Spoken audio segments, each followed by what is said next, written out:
I zipped up my suitcase and looked around the bedroom melancholy. The sleigh we bought to replace the old bed now seemed like a mockery. She could keep everything.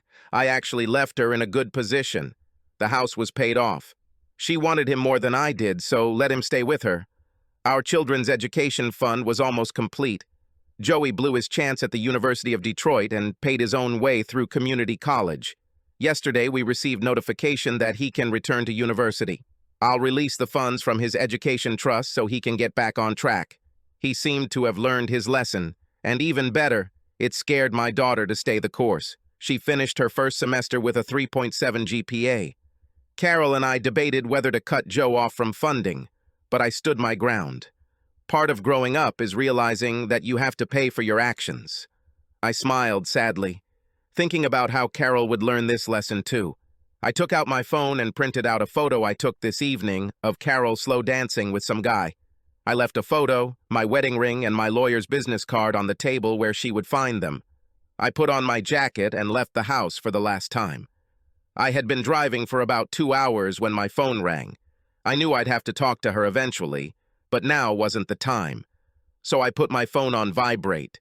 I took a new position in South Carolina. My boss was surprised when I accepted the offer, and even more surprised when I asked to go there early. I was going to take a day to look for a place to live and a couple of days to get to know people. The previous plant manager left everything in a terrible state, so I arrived as a savior. I was expecting a lot of long days at the start, but that was more than acceptable for me since I wasn't going to be sociable anytime soon anyway. I was 46 years old and still in good shape. It's a pity that I still loved my wife. Hopefully, this will go away with distance and time. For now, I had enough work to keep me busy. Time will show. I stopped at a gas station to get gas and use the restroom. I was going to stay at a hotel on my next exit and finish the trip tomorrow. I had just taken a sip of my Diet Pepsi when the phone rang again. It looked like she wasn't going to give up. Well, now was as good a time as any, I guess. I swiped the screen and answered. "Hello, this is Joseph," I said. "Joe, what the hell is going on? Where did you get this photo? Why is your wedding ring on the table? And most importantly, where the hell are you?" I heard in response. "Hello, Carol. I took the photo this evening at the Red Horse. My ring is on the table because it doesn't mean anything to me anymore, and I'm about 10 hours from Charleston, South Carolina," I replied. "Wait, what? Doesn't mean anything? South Carolina? Joe, what the hell's going on?" She hesitated. I sighed. "Carol, I found out that for the last 2 weeks you haven't gone to Sherry's like you told me, but instead went drinking at the Red Horse. Because of our past, I followed you last week and saw you slow dancing with that guy in the photo. When the boss said there was a promotion in South Carolina, I immediately agreed. I contacted the lawyers and prepared a proposal for division, which, in my opinion, was more than generous. I thought maybe I had misinterpreted what I was seeing, so I followed you again tonight and saw you slow dancing with the same guy. I probably should have talked to you about this last week, but honestly, your lies about where you were didn't make me inclined to believe anything you might say," I told her. "Joe, this was Mike Lanorm from sales, and he's married," she said quickly. "The same as Devin," I answered quietly. There was silence on the other end of the line. I realized I was holding my breath, so I let it out and took another sip of my drink. I could hear her breathing heavily. "You haven't mentioned that name in over 5 years. I thought we were over it," she said carefully. "I thought so too, but your cunning, which I saw with another guy at the bar, brought it all to the forefront again. I can't go through this again, Carol. Your relationship with Devin almost broke me. I can't go through this again. The kids are okay now. The house is paid off. Your salary means I can leave if I just leave you the house. Our credit cards are minimal, but I'll pay them off. I have a new job and they are providing me with a furnished apartment for the first year. There's no need to complicate things. Come to my lawyer and pick up the documents. If you don't pick them up this week, I'll make you get them. Show them to your lawyer and you will see that this is a good offer. If you just sign, we can finish this in 6 months and move on with our lives." "A clean break is best," I said in a tired voice. "Joe, there was nothing between me and Mike. Sherry was there and you know she wouldn't let anything bad happen." I know it looks bad and I'm kicking myself for lying to you. Come back and we can talk about this. I'll explain everything, she said hastily. Carol, it doesn't matter. Your dancing could have been the only way to cure his cancer and I would still have moved on. You think you know how much pain and suffering I've been through because of you and Devin, but you still have no idea. It's a lie, Carol. Nothing good could happen if you felt like you had to lie to me. I would have thought that you would want to end this marriage. Then you can drink and dance and not worry about a jealous husband at home. I know I may not have made it easy for you to go out and do whatever you want, and now you can do it, I said with a hint of bitterness. Joe, this isn't fair. All I ever wanted was to be with you. Even when I was going through my stupidity with Devin, I never wanted to leave you. I was emotionally confused and he took advantage of it. You know this. We went through so many months of counseling to overcome this. She began to cry. Do I know this, Carol? I know what you told me. I know what the consultant told me. I know what the doctor told me. I also know how I felt when I found out you were dancing with another guy at the bar. I know how I felt when you lied to me again about where you were. Now let's talk about justice, okay? How fair was it for me to go through the pain of losing a child alone? I didn't have any outside woman who understood me and was ready to hug and comfort me. How fair was it that I had to rely on my hand for comfort for over a year while you had sex with some snacky salesman? You know, I finished. Just sign the damn papers and let's end this farce of marriage, I told her in a cold voice. I didn't want to hear her cry, so I pressed the button to end the call. I tried to return to the emotionless mood I was in before the conversation. I drove another 35 miles and turned to the exit when I saw a sign for hotels. By the time I fell asleep, I was fine, almost. The next day was a long drive. My phone started vibrating at 7:30 a.m. and continued to do so every hour for half an hour. When I stopped for a quick meal, I noticed that one of the calls was from my daughter. I sighed and called her. Dad, what's going on? Mom said you left her, was the greeting I received. Yes, honey, I left because she lied to me for the last 2 weeks, and I just can't deal with it, I replied. Dad, she said all she did was talk and dance with the guy who lost the baby.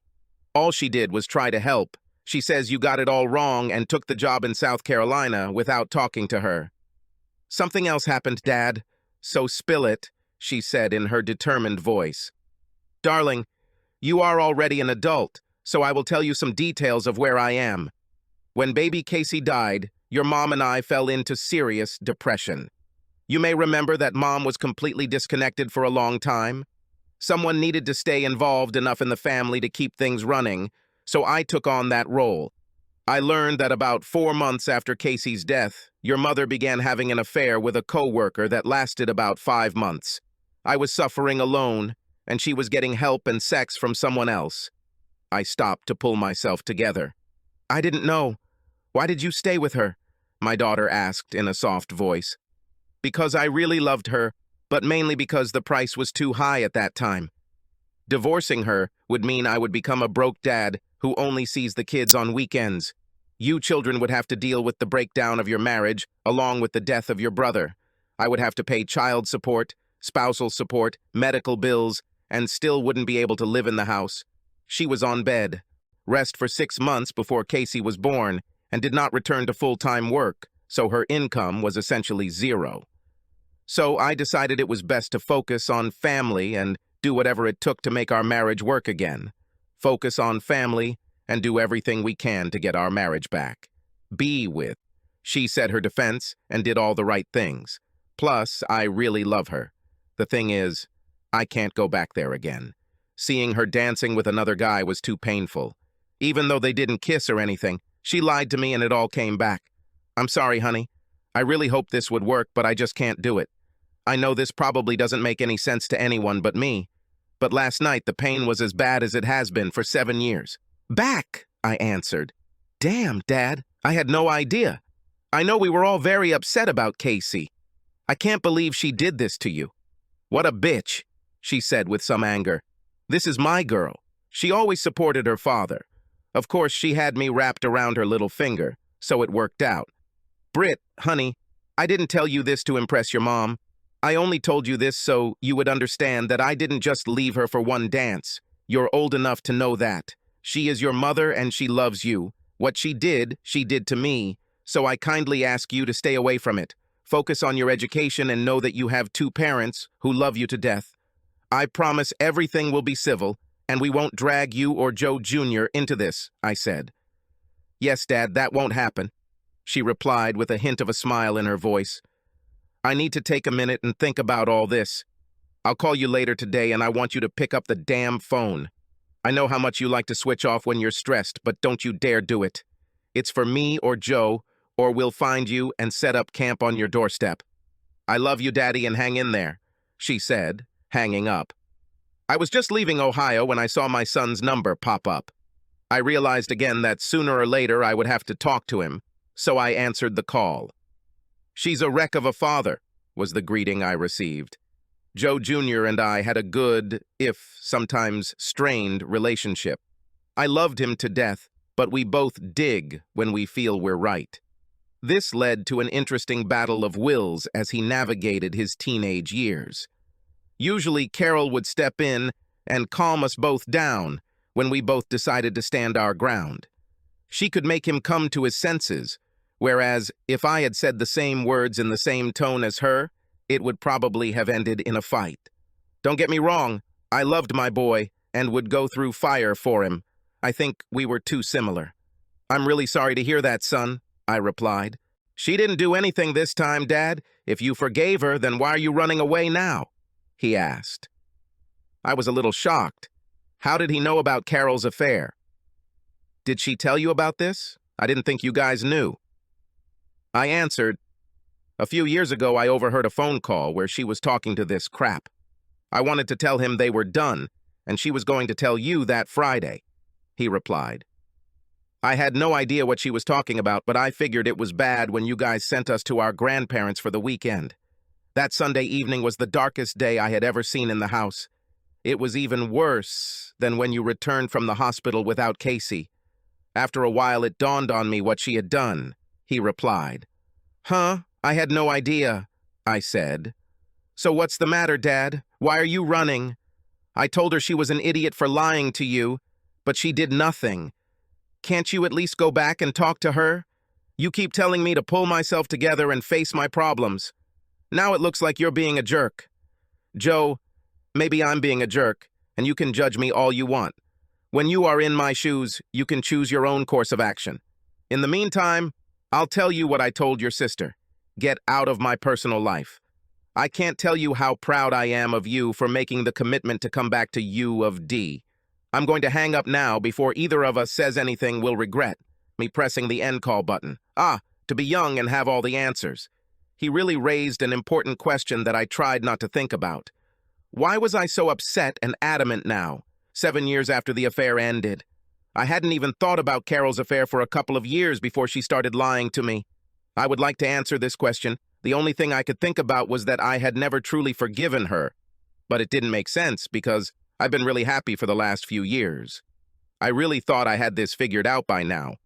Oh, well, maybe I can see a counselor once I'm more comfortable with my new digs. I wasn't sure how much help the old therapist had given me if I was reacting so badly now. I began to think about what I would need to do in the new plant to make it work. I was able to immerse myself in thoughts about work and ignore the incessant buzzing of my phone as I crossed the border into South Carolina. 8 months later, today was that day. I signed for the letter and just looked at the huge envelope. Now I was a free man. Carol struggled with this for a month and then suddenly gave in and signed the papers. I was surprised at how quickly she gave in. We had a phone call and she explained that she was helping him cope with the death of their newborn, and dancing was just part of the environment they were in. She said she felt awkward when he asked her to dance, and she did it just to avoid making a fuss. The second week when he asked it, she had one dance, and that was it. She didn't think he was hitting on her, but it made her so angry that she said she would stop going out. When I asked why she didn't just tell me, or better yet, include me in it, since I had been through the same thing, she almost broke down and said that she knew this would all lead to her affair and she didn't want to do this to me. She thought she would talk to him and help him see a psychologist, but since there were other people there, she didn't think it was that big of a deal. I just couldn't get past the lying part. I got calls from Sherry, her other friend Abby, and Mike himself, who told me that nothing happened except awkward dancing. I told myself I was stupid for holding on to this, but I just couldn't bring myself to feel the same way about my wife. I loved her, but I didn't want to marry her anymore. My new therapist suggested that I had never truly forgiven her and that these feelings had settled in my subconscious until they came to the fore again. Now it was simply impossible for me to let it go. It made as much sense as anything, I think. After looking at the envelope, I decided that there was no need to open it yet. I walked up the 2 flights of stairs to my apartment, checking other mail. I looked up when I heard screams coming from the hallway. I saw a well-built black guy pinning my neighbor Letitia against the wall and screaming in her face. "You don't break up with me, bitch. We were done when I said we were done. Now get your ass over to this apartment and put your ass in something hot. We're late for my company." Ugh. He stopped. When my fist hit his kidney. I know it probably wasn't very sporting of me to hit a guy in the back, but I figured all the rules were broken when he put his hands on a woman. I wanted to hit him again, but suddenly he stood up on his tiptoes as my neighbor grabbed him between his legs and started squeezing him. "Listen to me, you stupid bastard," she hissed at him. "If you ever touch me again, will I fucking cut off your dignity?" He was choking, and there were tears in his eyes. He began to nod and cry out as she must have squeezed them one last time. She let him go. He fell to the floor and trudged down the corridor. Letitia watched him go, then slid down the wall and began to cry.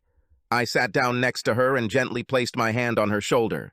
"I'm making spaghetti and there's always too much of it. Come in and help me eat some, okay?" I asked. She nodded and I helped her up and into my apartment. The company put me up in a beautiful 2-bedroom apartment located within walking distance of the factory. They were paying a year's rent, and I was seriously considering staying there after they were done. I didn't have a pool, although we could use a pool in a neighboring complex. We had a very good training center. That's where I first met my neighbor, Letitia. I stayed here for 2 months and didn't do much except work 14-16 hours and then sleep. My doctor told me that I was going to have a heart attack and that I should cut down on work and start eating healthy and exercising, standard doctor stuff. I decided to limit myself to a 12-hour workday and went to the gym. At the time, my mind was racing with thoughts about work, divorce, and everything else, and I discovered that hard training would allow me to forget. It probably wouldn't be any different than if I climbed into a bottle. But at least this way, I got to find abs rather than a beer belly. Letitia came over while I was cooling down, and we chatted for a few minutes. Her sweatpants showed off a very nice round butt with some cleavage in the thighs and strong muscular legs. She was wearing a sports bra which smoothed out her breasts quite nicely, but seeing her in street clothes, I realized she had nice, perky breasts. Her curly hair was always pulled back into a ponytail, and she wore no makeup, but her face was charming, with plump cheeks and a dazzling smile. Her outfit always showed off her mocha skin to make her look sexy, but not enough to make her look slutty. She spent the last 2 years attending medical school under a small fund that paid her expenses. Right now, standing in the hallway of our house, she looked like a little girl who needed help. I poured her a glass of wine and brought the water to a boil. I opened the beer, walked over, and sat next to her on the couch. She came over and cuddled up to me while drinking wine. My father beat my mother. He pinned her to the wall just like Tyrone did to me and slapped her repeatedly. She said in a monotone voice. I hated Dad for it, but I was too scared to stop him. Mom was crying, and he was slapping her, and I couldn't even scream for him to stop. I was so afraid. When Ty pushed me against that wall, I was a scared little 9-year-old again. It wasn't until I saw you behind him and realized you had hit him that I could think straight. Thank you, she said, looking at me with the most beautiful brown eyes. I was glad to do it. Thanks for having lunch with me. You'll be the first person I've had lunch with outside of work. I answered. She smiled and kissed me tenderly on the lips. We ate, talked, and had a great time. I even received another tender kiss when she left at midnight. 2 months later, we had sex. It all started innocently enough. I was a little depressed about turning 47 alone, so she dragged me to a bar with her friends. She must have told them that I was feeling depressed because I had 4 to 20 women flirting and touching me all night. It was great. Letitia had a couple of drinks and kept trying to persuade me to show her friends my abs. I trained hard and was proud to have the body of a man 15 years younger. So it didn't take me too much to drink, to lift my shirt and stretch. The answer made my year. Rhonda, the cute little Latina who worked with Letitia, stuck her hand down my shirt and asked seductively, "If I please the birthday boy, will you let me take your spanking?" I was surprised. I stood there stuttering while they laughed at me. I had just realized it was a joke when Letitia spoke. "Sorry, girls, the white boy is getting some dark meat tonight. After I'm done with it, you can eat the leftovers," she said. I jumped when she touched me and looked at me with her eyes closed. Then she had a predatory smile. This caused a lot of hue and cry about what these young ladies would do with a mature stud like me. Their words are not mine. For the rest of the night, Letitia was by my side, touching me whenever and wherever she could. All in all, it was a great night that only got better. When we got home, Letitia didn't even bother to act like she was going to her house. She stood near my door and waited for me to open it. As soon as I opened the door, she came in and walked over to my refrigerator. She didn't say a word, but leaned over, took 2 waters, and closed the door. "Do you have condoms?" she asked. Letitia, you're drunk, and I'm not sure that's a good idea," I answered. She bent down and pulled her shirt off, revealing a lacy black bra that struggled to contain her stunning breasts. "First of all, I only drank water for the last 3 bars, so I'm high, but not drunk. Secondly, it's not me falling in love with you or you falling in love with me. These are 2 people who need to get laid. So sit down and relax," she said, as she began to unbutton her jeans, letting them fall to the floor. The underwear matched the bra. Why the hell not? I let her lay me down on the couch and take my pants off. Then we had sex. The morning light came through the window and revealed a beautiful, dark-skinned woman drooling on my pillow. I clasped my hands behind my head and thought about the situation for a while. Last night I was horny and excited by the fact that some young women were flirting with me. Letitia was a wonderful girl, but she had absolutely no future. I brought my children into adulthood in their lives and had no desire to do it again. And I wasn't in love with her. She was my first friend since I moved here. I only want the best for her and will do anything to help her. But the whole boyfriend-girlfriend experience was not in the plan at all. So what about last night? 2 adults are having fun letting off steam. I hoped, like hell, she was on the same page as me. I looked at her again and her open eyes were looking at me. "You're thinking about last night," she said. "Yes, I really hope we haven't ruined our friendship," I replied.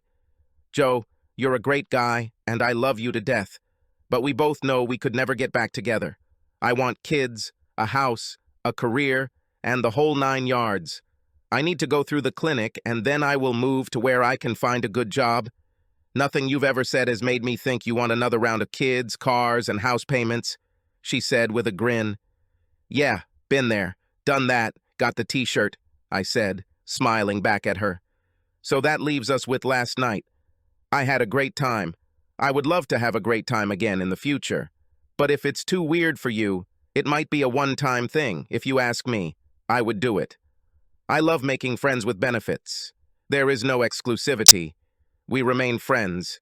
And when the mood and the right time are right, we sleep with each other stupidly." "What do you think?" she asked. I never had any of these friends with beneficial relationships. I didn't know what to think, except that we seemed to be on the same page. Heck, I was a 47-year-old man who had been in a monogamous relationship for the last 25 years. I felt like I was being offered the keys to the kingdom. I decided to act like I was 27 instead of 47. "I think it will be very difficult for you to suck my dick from that side of the bed," I replied. She looked at me for a second, and I thought I had ruined everything. Then she laughed and attacked me. I called work and took a personal day. Being the boss had its advantages. After the next shower, Letitia made it clear that we were not monogamous. Joe, I'll be busy with school and I'll probably end up dating other guys. I expect to see more than a few women walk through your door in disgrace, okay? You're too good a guy to waste your life. Mope at home. Live life. Go naked rock climbing or have a threesome. Just do something. You have a rocking body, thick hair, and a sexy, husky voice. Be selfish and treat yourself. So I did. As if. I sat down and made a list of things I've wanted to do over the years, but haven't done because of family. The first step was to buy a motorcycle. I went to a dealership and was told that I should take a safety coursey. It was one weekend for $85. I had to take a written test and a skills test, and then they gave me a card that I could take to the DMV and get approved. I also get an insurance benefit. I returned with my shiny new license and went to the back room of the local Harley store. I was a little confused by the cost of the new Harley and also by the fact that I would be put on a waiting list. Unfortunately, I didn't see anything that really spoke to me. I was about to leave when the salesman pulled me aside. One of the women who rides with us just got her old man's bike as part of a divorce agreement. The bike is cherry color and practically new. This looks like what you are looking for. I'll give you her number if you promise to buy all your accessories through us, he told me. I agreed. I called this number, and a couple of hours later, I was heading to the northern part of the city. I don't know what I expected, but it certainly wasn't this. Homes here would cost between $3 million and $4 million. I drive a 3-year-old F-150 that I keep clean, and I would say that I am well out of my price range. It was a gated community, and the security guard on duty directed me to the address. I pulled up and saw a beautiful Harley sitting in the driveway. The garage was open, and I saw what looked like a replica motorcycle parked next to a new Lexus. The very air here smelled of money. The woman who came out to meet me was simply impressive. She was well built and had the right combination of hair, clothes, perfume, and posture. I was stunned. She approached me with a confident look and extended her hand. "Hi, you must be Joe. I'm Connie, and this is my ex-husband's bike," she said, shaking my hand. This woman was extraordinary. She exuded professionalism and determination while still being warm and inviting. I was fascinated not only by her appearance, but also by her manner. Politeness and many years of experience in meeting rooms took their toll. "Very nice to meet you, Connie. Thanks for letting me come look at the bike on such short notice," I replied. "Taylor at the store said you looked like a real customer, not just a curious one," she replied. She started telling me about the features of the motorcycle, the engine, the fairing, and so on. I just looked at her and tried to work up the courage to ask her out. I have already decided that I will buy a motorcycle. When she finished her speech, I continued to look at her. She blushed, and I winced, snapped out of my reverie. "I will bring you a certified receipt for the motorcycle tomorrow, but on one condition. You must agree to go to dinner with me tonight or tomorrow. Otherwise, the deal will fall through," I said with a smile. She looked at me with a piercing gaze. Then she smiled slightly. "There's a new Italian place on Shore Drive that I'd like to try. Meet me there at 7 p.m., was her response. I agreed and shook her hand. She was just like that. Strong, but at the same time feminine. She looked like $1 million when she walked into the restaurant. I had looked online in advance about what wine to order for dinner, so I felt pretty confident. I thought about buying flowers, but it seemed too intimate. I had to pull myself together and just go with the flow. The food was good and the company even better. Her divorce had been finalized 6 months ago, and she was going through all the self-deprecation about what she could have done differently. "We met in law school and we're together for 20 years, she said. And suddenly he starts going to the gym, buying expensive toys, getting hair implants, and having sex with his secretary. Seriously, how many more cliches can you cram into a divorce?" She took a sip of wine and continued. "They say there's nothing worse than a woman who's been betrayed, but let me tell you, a woman who's been betrayed and is an award-winning divorce lawyer is even worse." I did my best to take as many of his toys as I could. In the end, he still had his Aston Martin, his bimbo, and his license to practice law. It was even funnier to me when his bimbo got pregnant. Since he was infertile, The child definitely couldn't be his. Bimbo was kicked out onto the street and he crawled back. I told him to leave and put his motorcycle up for sale to make him even more angry. I could see that she was still angry with him, although I admired her attitude. She seemed to understand that after losing trust, there was nothing left to do. I watched as she calmed down a little and she smiled at me with her beautiful smile. "What's your story? From your accent, I'd say you grew up in the Midwest, but the license plates on your truck say you're a South Carolina guy now. You don't have a wedding ring, and there's no mark or dent where it should be. Ring, I'm guessing. You're single, or divorced, or widowed. From the first look at your truck, I can tell you have a decent but not great salary. However, you can pay cash for a Harley, so I think you're one of those guys for whom a car is just a means of transportation." "How did I guess?" she asked.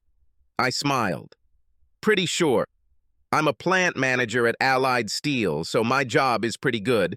I've been divorced for a little over a year, moved here from Michigan to run the plant and at the same time to take my mind off my family and my ex-wife. I have 2 kids. Both are in college. They keep in touch with me to make sure the school checks don't bounce. I love them both, and I'm sorry I can't keep in touch better, but it's a two-way process. Otherwise, there's probably nothing more to say," I answered. It was a little awkward to discuss all this on the first date, but I thought, well, why not? Everything I said was true. She looked at me warily. "What do you miss most about marriage?" she asked. I had to think for a second. "Having someone to come home to and share the day with. I really enjoyed looking forward to time spent with my family," I replied. She burst out laughing. "I'll have to work on my flirting skills," she said. "You should have said that you miss regular sex. Then I would say that there is no reason to miss him if you find the right person. Then you would ask where. If I could find one like this, I would answer that it's right here." I blushed. "Then I miss regular sex," I laughed. "There's no reason to miss him if you find the right woman," she replied with a sparkle in her eyes. "Where can I find one like this?" I asked, following her mood. She leaned across the table and pushed her breasts with her hands. "Right here," she said in a low whisper. I stopped at a gas station on the way there and bought a pack of condoms. After receiving a message that the door was open and I could enter, I opened the door and saw her skirt on the floor. Then I saw a pair of tights by the stairs. I followed the abandoned clothes to what must have been her bedroom door. It was closed, but her panties were hanging on the doorknob. I opened the door and saw her on a huge bed. I took off my clothes. I didn't say a word. I was under the impression that she wanted it fast and rough, so that's what I did. For the first time since high school, I ignored all the foreplay and just had sex with her. Now that I could get a good look at her, she was a beautiful woman. For some reason, I thought her breasts were fake, but I couldn't really tell, and I didn't care. She stretched like a cat and almost purred. I went to the bathroom. Looking in the mirror, I wondered what I had gotten myself into. What's the protocol here? Should I just leave? Should I go back to bed with her? Talk? I had no idea what to do. I returned to the room and found her snoring on the bed. I went to cover her with the sheet, and she hugged me in her sleep. Well, I like hugging as much as the next guy. I crawled under the blanket and snuggled up to her. After a couple of minutes, I fell asleep myself. I woke up with a wonderful feeling of pleasure. As soon as she saw that I woke up, we had sex. After putting the condom away, I looked at the clock by the bed and saw that it was almost midnight. I crawled back under the covers and snuggled up to her. "Thank you for this," she said, looking into my eyes. I couldn't help but laugh. "Literally any time you want to do this again, let me know," I said with a smile. She smiled. "I'm serious, thank you. I've been going through a long dry spell with the divorce and all the inevitable nonsense that comes with newfound freedom. Plus, I'm getting ready to move. I just needed some good sex and a nice cuddle. Do I sound too harsh?" she asked. "Not at all. I completely understand. I'm just not sure about the protocols for things like this. I like you. I liked what we did. I'd like to see you more, but if you don't want to, I understand. How soon are you moving out?" I asked. "I have to be in Boston in 4 weeks, that's why I wanted to sell the Harley. But I'll have a lot going on, so I won't have much time to spend together," she said. I read between the lines. She got what she wanted, and has no interest in repeating it. My feelings were hurt, but not too badly. I had an evening of good food and good sex. How could that be bad? I smiled. Got it, I'll order an Uber tomorrow to pick up the bike. I hope your move goes smoothly, I said, taking out my clothes. Oh God, I should have learned to speak better, but I think sex has messed with my brain. I'm not saying I don't want to see each other again. I'm saying I can't start any relationship because I'll be leaving in a month, she said, hitting his head on the pillow. I turned her over and started kissing her neck, then went lower. Then we'll have fun whenever we can these next couple of weeks and just enjoy each other, I told her. She gave me a smile and a thumbs up, then fell asleep while I finished getting dressed. I covered her with a blanket and kissed her on the head before leaving the house. I came home and Letitia must have been following me. It's been a couple of weeks and I have a big test tomorrow. Can you help me out a little tonight? She asked. Sure. What are you studying? I asked, opening the door. Silly boy, let's call it anatomy, she said with a smile, lifting her t-shirt over her head. Crap. What should I do? Tish, can you help me with something first? I asked. It was already late. She had already unzipped my pants and lowered my panties. Her face was so close that she must have sensed what I was doing. She stepped back and looked at me with a blank look. I'm sure I screwed up. Then she laughed. You little lecher. You've already been busy tonight. Tell me all the details, she said. It won't work, honey. Just know that this was a recently divorced woman who needed some relief.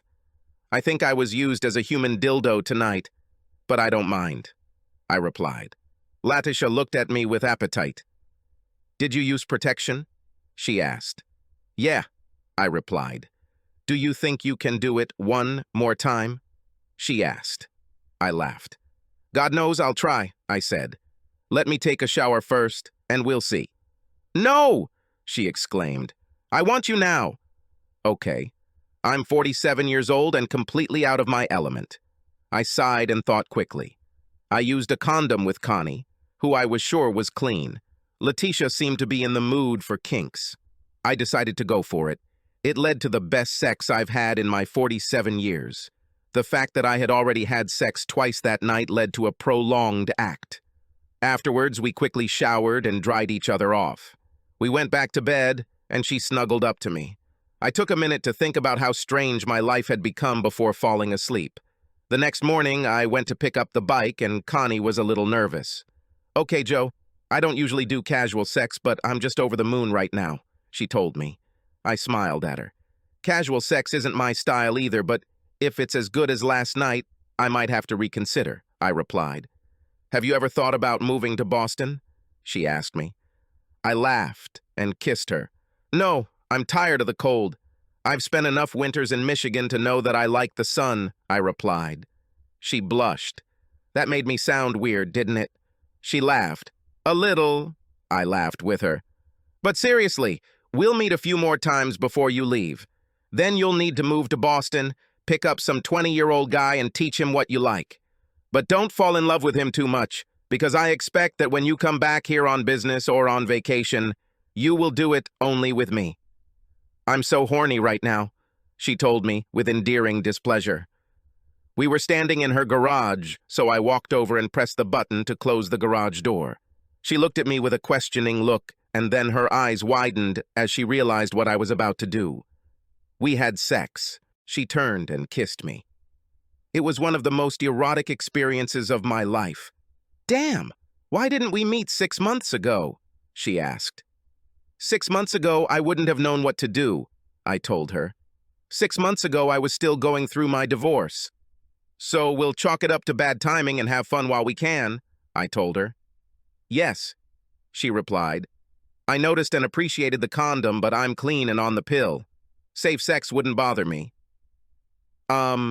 This is one of those things where I don't know the etiquette again, I replied. Her eyes narrowed. You'll be darkened, sex with someone else is not it. My God, if you have a girlfriend, I will find her and tell her what kind of guy you are. She was angry. I stared at her. Fuck off.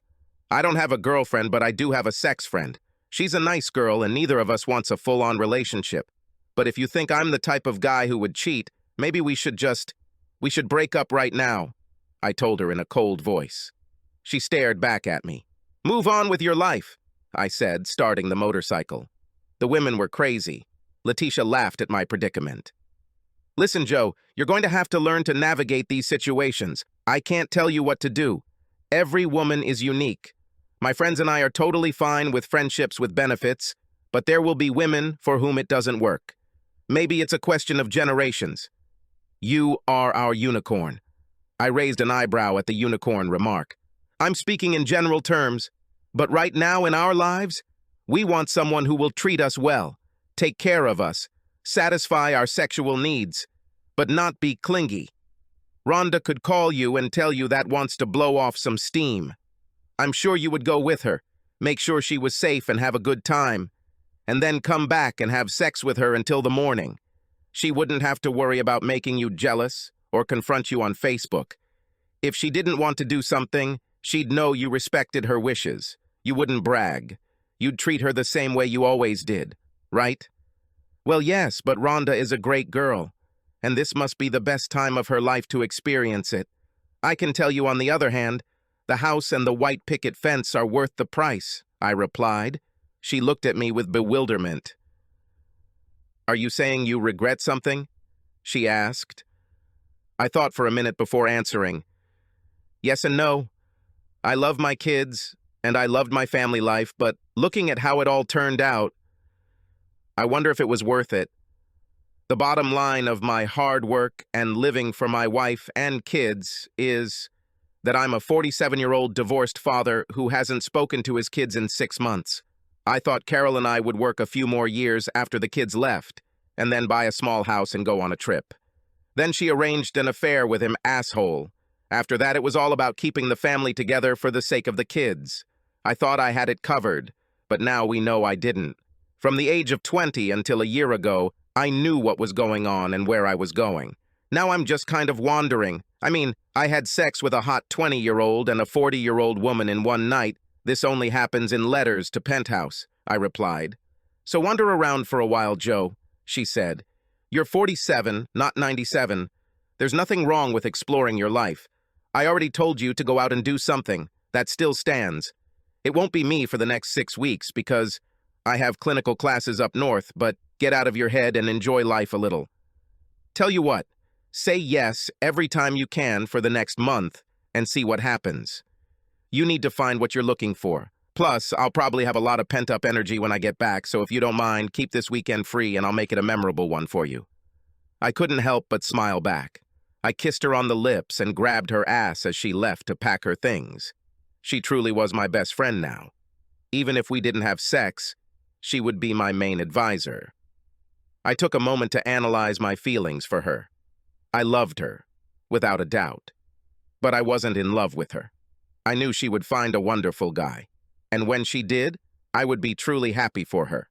For now, I have decided that she will be my Yoda, and I will follow her advice. 2 weeks later, my phone rang. The number seemed familiar to me, so I answered. Hi, Joe. Is this Connie, the woman you bought the motorcycle from? I heard.